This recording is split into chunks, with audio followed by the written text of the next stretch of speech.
policy allowed free export of raw materials from India and free import of final goods of Britain industries to India. But heavy duty was imposed on the export of Indian handicrafts. As a result, Indian markets were full of finished goods from Britain which were low priced.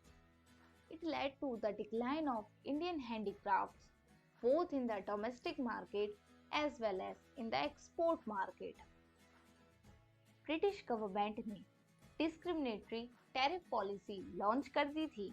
इस policy के हिसाब से India raw material freely export कर सकता है और Britain की industries के बने हुए फिनिश्ड गुड फ्रीली इंपोर्ट भी कर सकता है। लेकिन इंडियन हैंडीक्राफ्ट्स को एक्सपोर्ट करने पर हैवी ड्यूटी इम्पोज कर दी, जिसकी वजह से ये गुड्स बहुत महंगे हो गए। As a result foreign countries में इन गुड्स की डिमांड कम हो गई और डोमेस्टिक मार्केट में ब्रिटेन इंडस्ट्रीज के फिनिश्ड गुड्स थे जो कंपैरेटिवली इंडियन हैंडीक्राफ्ट से सस्ते होते थे, क्योंकि ये गुड्स ब्रिटेन में मशीन्स से प्रोड्यूस किए जाते थे, जिसकी वजह से डोमेस्टिक मार्केट में भी इंडियन हैंडीक्राफ्ट्स की डिमांड कम हो गई। और इन रीजंस की वजह से ही इंडियन हैंडीक्राफ्ट्स की डिमांड डोमेस्टिक और फॉरेन मार्केट दोनों में खत्म हो गई।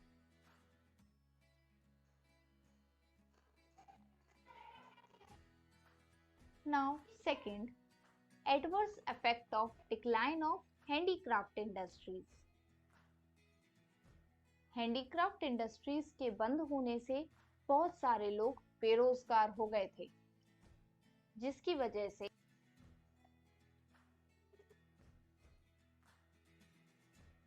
हाई लेवल ऑफ अनएम्प्लॉयमेंट, और दूसरा import of finished goods from Britain.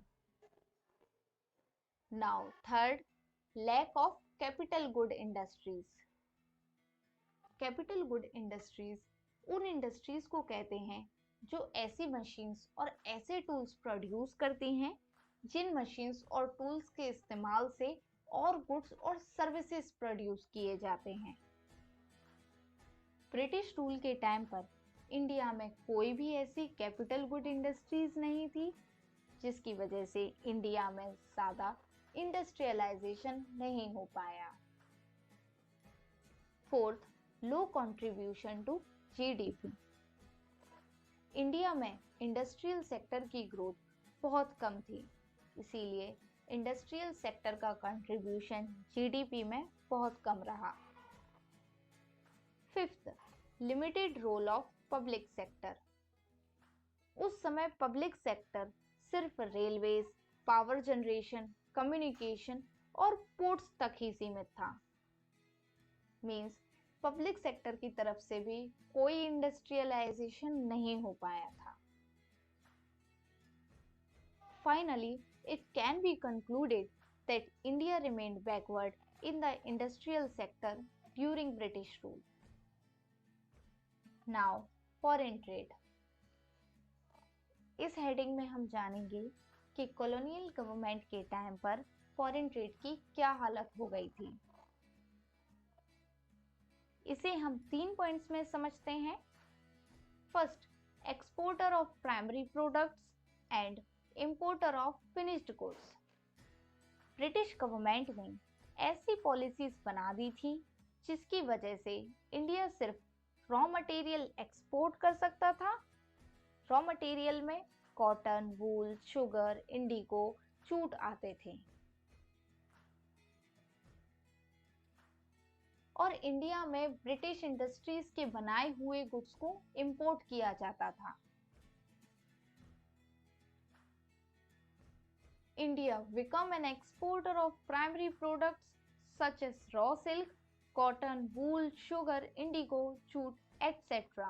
and an importer of finished consumer goods like cotton, silk and woolen cloths and capital goods like light machinery produced in British industries.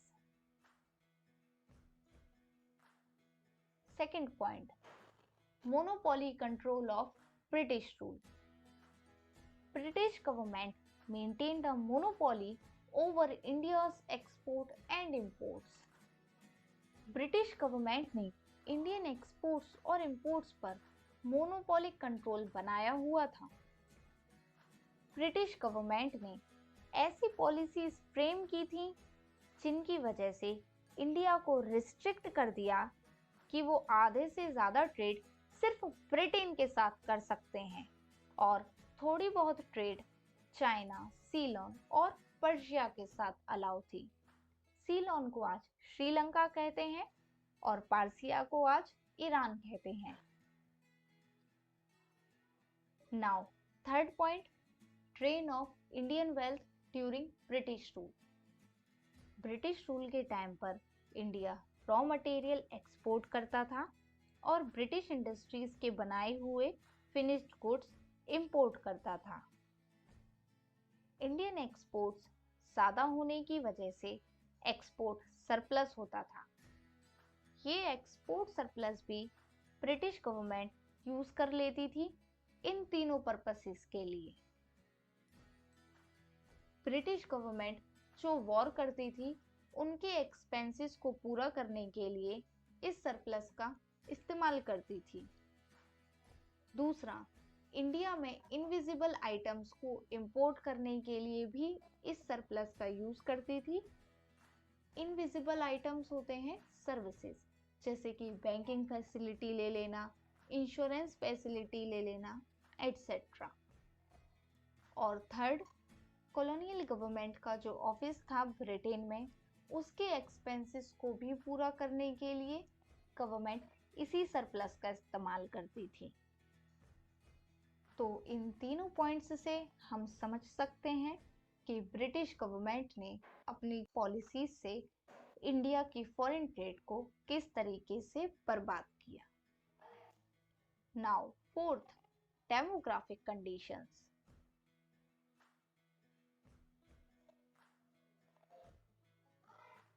Demographic condition means होता है human population की study करना, जैसे उनकी birth rate क्या है, death rate क्या है, लोग कितना पढ़े लिखे हैं और उनका हेल्थ स्टेटस क्या है, ये सब information.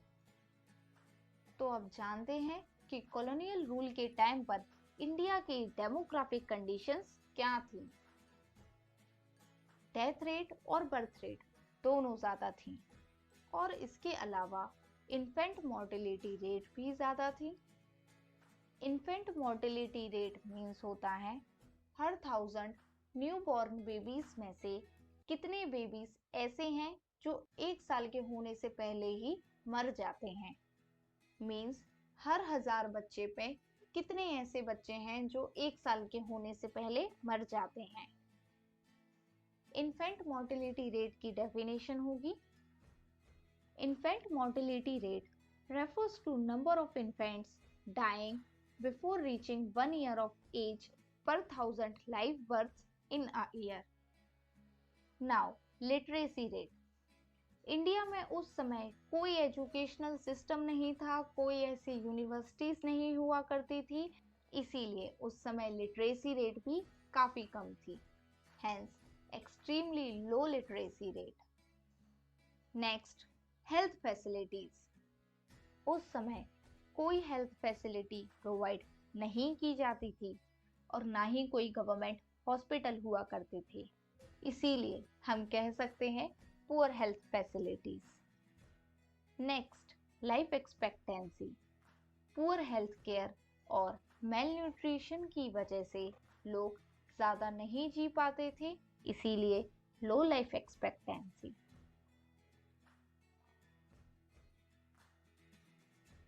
Now, infrastructure.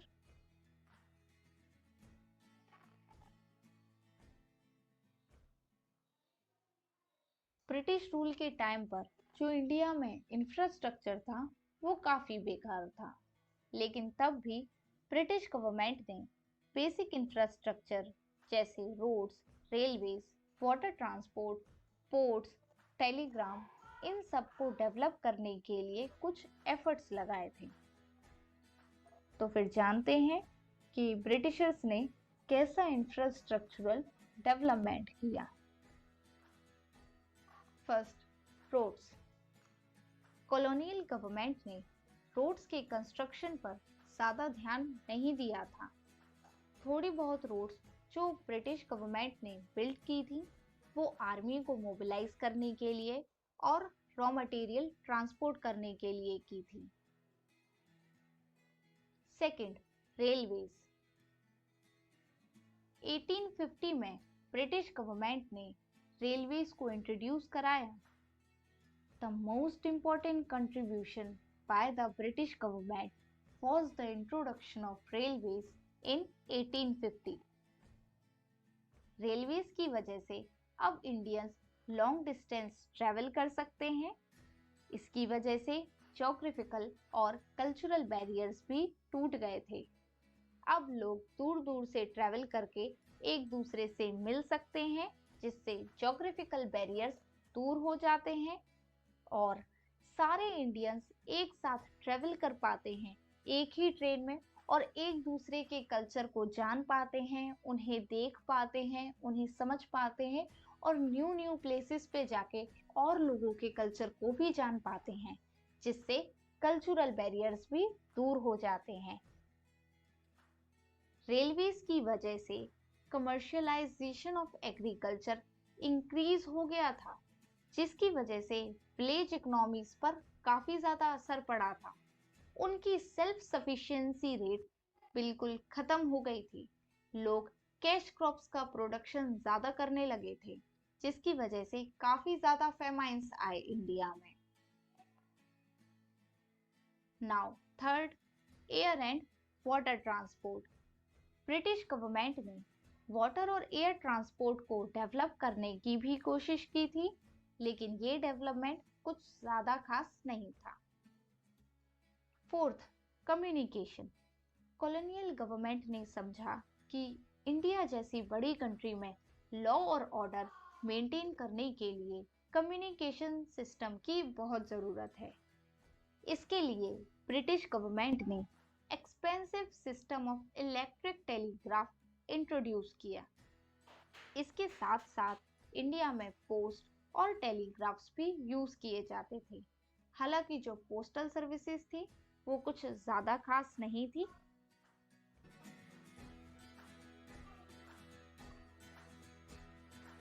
State of Indian economy on the eve of independence. Britishers ने इंडियन इकोनॉमी को colonial, backward, semi feudal, stagnant, depleted, amputated economy में बदल दिया।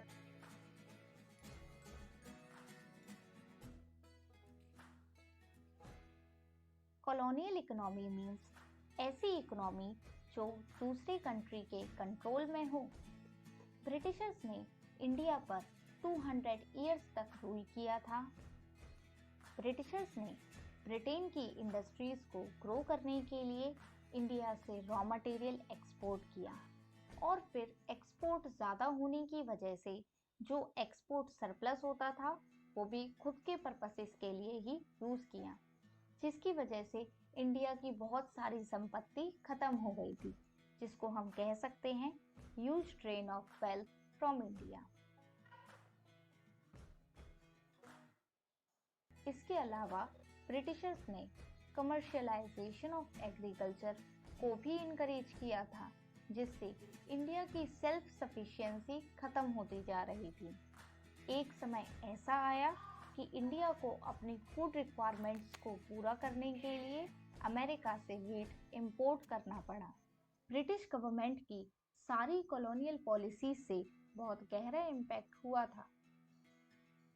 और सेमी फ्यूडल इकोनॉमी मीन्स होता है ऐसी इकोनॉमी जिसमें एक पर्सन के पास पूरी पावर हो और दूसरा पर्सन उसके अंडर में काम करे।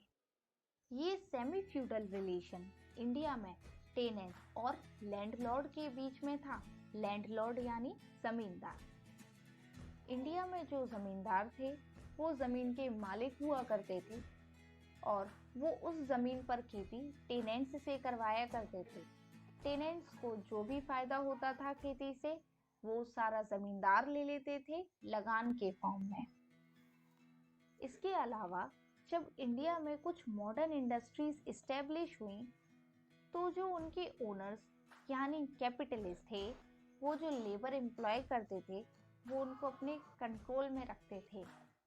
उनके साथ भी वैसा ही व्यवहार होता था जैसा जमींदार टेनेंट्स के साथ करता था। इन दोनों केसेस में इंडिया में फ्यूडल रिलेशंस बताए गए हैं।